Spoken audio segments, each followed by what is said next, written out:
Comment perdre le gras du ventre quand on est skinny fat? Je m'entraîne actuellement 4 fois par semaine en powerlifting actuellement et à la salle où je vais, il se trouve que je rencontre assez souvent des abonnés, je dirais au moins une fois par semaine, des gens qui viennent me voir et qui me félicitent voilà, pour le contenu que je fais sur YouTube, sur Instagram et sur TikTok. Moi ça me fait plaisir et derrière souvent c'est accompagné d'une petite question, d'une petite demande de conseil et je suis tout à fait ouvert à ça. Et souvent ça va être des personnes qui vont me demander, d'ailleurs mec, est-ce que tu peux m'aider un petit peu? Comment on fait pour perdre du ventre? Comment on fait pour perdre le gras, avoir des abdos? Dans cette vidéo, j'aimerais justement répondre à cette question, même si c'est vrai que c'est une question auquel j'ai souvent répondu sur la chaîne, mais j'aimerais voilà, en refaire une vidéo, te donner des points concrets, et puis concrètement à la fin de cette vidéo, tu sauras exactement comment perdre ton gras du ventre, et même au-delà de perdre ton gras du ventre, rester aussi sec finalement, ne plus jamais reprendre ton ventre, et pourquoi pas avoir tes abdos, quoi, tout simplement. Souvent ce qu'on entend, c'est que les abdos, ça se fait dans l'assiette, et c'est justement de ça dont on va parler dans cette vidéo. Je vais t'expliquer le processus qui va te permettre de perdre du ventre, mais ce processus ne va pas uniquement te faire perdre du ventre. Il va te faire perdre de l'ensemble de ton corps, mais pas du muscle, du gras. Quand tu as du ventre, en réalité, tu as du gras de manière pragmatique. C'est du gras que tu as sur ton ventre. Ce qui fait que pour perdre du ventre, il va falloir que tu perdes du gras. Et perdre du gras, ça va être de l'ensemble de ton corps. Quand tu vas déclencher le mécanisme de perte de gras, tu vas certes perdre du ventre, mais ce mécanisme va faire que tu vas perdre de l'ensemble du gras que tu as sur le corps. Du gras que tu as sur tes hanches, du gras que tu as sur ton bas du dos, sur tes fesses, sur tes jambes, sur tes joues aussi. Tu auras un aspect plus tracé, tu auras un plus joli visage. Ça, c'est un gros point fort de la sèche. Justement, comment perdre du gras? Souvent, les gens ont déjà tout essayé. Peut-être qu'aujourd'hui, tu as déjà essayé plusieurs méthodes. Peut-être que tu as déjà essayé du cardio. Tu as déjà essayé de moins manger, de te restreindre, de te priver. Tu as peut-être essayé de faire des séances d'abdos pour essayer de brûler ton ventre. Tu as peut-être déjà essayé de te mettre à fond à la salle. Peut-être que tu allais faire du tapis tous les jours, à chaque fin de séance de musculation. Tu te butais tous les jours à la salle, tu étais ultra motivé.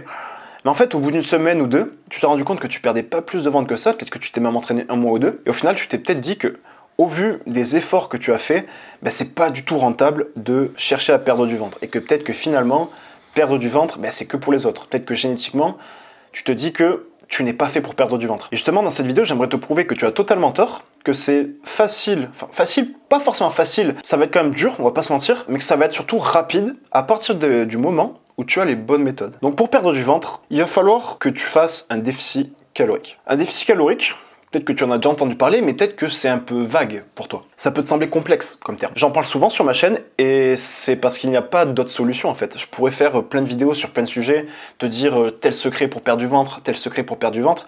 Mais la réalité, la vérité, c'est que tu ne pourras pas perdre du ventre autrement qu'en étant en déficit calorique. Et ceux qui auront d'autres méthodes pour te faire perdre du ventre, indirectement, ils t'auront fait faire un déficit calorique. Parce que peut-être qu'il y a tel coach qui va te dire le déficit calorique, ça sert à rien, juste fais du cardio tous les matins. C'est pas le cardio qui t'a fait perdre du gras. C'est pas le fait d'aller courir qui t'a fait consommer du gras, non. Ce qui t'a fait perdre du gras en faisant du cardio, c'est que le cardio a augmenté ta dépense énergétique, donc a créé un déficit calorique, donc t'as fait perdre du gras. Peut-être que t'as pas forcément compris ce que je viens de te dire, c'est normal parce que peut-être que tu ne maîtrises pas encore ou tu ne connais pas du tout le principe du déficit calorique. Et je vais te l'expliquer maintenant. Le déficit calorique, c'est manger moins de calories que ce que ton corps a besoin. Concrètement, tous les jours, ton corps, il a besoin d'énergie. Cette énergie qui est quantifiée en calories. En fait, la calorie, c'est une unité de mesure. Comme quand tu fais une distance que tu vas mesurer en centimètres, que tu vas mesurer en mètres, en kilomètres. Comme quand tu vas mesurer une contenance que tu vas mesurer en litres, en millilitres, en décilitres. Quand tu vas mesurer une charge que tu vas mesurer en kilos, par exemple, tu vas mesurer une quantité d'énergie en calories. Et ton corps, du coup, il a besoin d'énergie au quotidien pour fonctionner. Donc de calories pour fonctionner. Comment tu vas lui apporter cette énergie?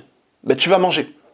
On mange pour apporter de l'énergie à son corps, pour apporter des calories à son corps. Donc tu manges, tu apportes de l'énergie à ton corps et ton corps fonctionne. Ce qui va faire que tu vas perdre du gras, c'est qu'en fait, ton corps va peut-être avoir besoin de 3000 calories pour fonctionner et que toi, dans ta journée, tu vas en manger uniquement 2500. Sauf que ton corps a besoin de 3000 calories. Il y a donc une différence entre ce que tu lui as apporté et ce qu'il avait réellement besoin. Donc, le corps va aller combler cette différence en allant chercher du gras. Le gras, c'est de l'énergie, c'est juste des réserves d'énergie. Concrètement, le corps va aller piocher dans tes réserves d'énergie, dans tes réserves de gras. Le gras, c'est de l'énergie, c'est des calories. Pour venir fonctionner, tout simplement. Parce que si tu lui apportes que 2500 calories, qu'il en a besoin de 3000, il lui manque 500 calories pour fonctionner. Donc soit il meurt, soit il va chercher les calories là où il y en a. Ok, et là où il y en a, c'est dans le gras. Concrètement, si aujourd'hui tu as du gras, concrètement, si aujourd'hui tu as du ventre, c'est parce que tu as trop longtemps été en surplus calorique. Donc le surplus calorique, c'est l'inverse du déficit calorique. Si ton corps a besoin de 3000 calories pour fonctionner et que tu lui apportes 3500, ton corps, sur les 3500, il va consommer 3000 et il va stocker 500. 500 calories, ça représente à peu près 80 grammes de gras. Donc derrière, si tu veux déstocker ces 80 grammes de gras, eh bien, il va falloir créer un déficit de 500 calories, tout simplement. Concrètement, il n'y a pas d'autre solution. Il n'y a pas de règle absolue pour perdre du gras. Tu peux faire des écarts, tu vois, c'est pas des écarts qui vont te faire grossir. Il n'y a pas des aliments qui font grossir et des aliments qui font maigrir. Il n'y a pas des aliments qui brûlent du gras et des aliments qui font stocker du gras, non. Ce qui va faire que tu vas stocker du gras, c'est simplement le surplus calorique. Et ce qui va faire que tu vas déstocker du gras, c'est le déficit calorique, tout simplement. Manger moins de calories que ce que son corps a besoin pour forcer le corps à aller piocher dans les réserves. Maintenant, peut-être que toi, t'es skinny fat et voilà, tu cherches à perdre du ventre. Donc tu sais que tu dois faire un déficit calorique. Mais peut-être qu'au-delà de perdre du ventre, tu as envie d'avoir un corps plus athlétique, d'avoir un corps plus musclé, d'avoir des épaules qui ressortent un peu plus, d'avoir un peu plus d'abdos finalement, d'avoir des cuisses un peu plus musclées, d'avoir des bras un peu plus musclés aussi, des pecs un peu plus saillants. Pas un physique de bodybuilder qui monte sur scène, pas du tout. Mais voilà, un physique dans lequel tu te sens bien, un physique dans lequel tu as confiance, un physique dans lequel tu te trouves beau en fait. Un physique dans lequel t'es bien quoi, t'as un beau physique athlétique, dans le miroir tu te vois, t'as des abdos, t'es sec, t'es bien. Bref, t'as un physique athlétique, un physique esthétique, un physique musclé et dessiné.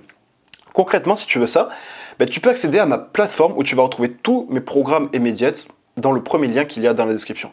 Concrètement, tu retrouveras des vidéos exécution pour chaque exercice de ton programme. Tu retrouveras plein de programmes adaptés en fonction de ton niveau et adaptés en fonction de ton emploi du temps.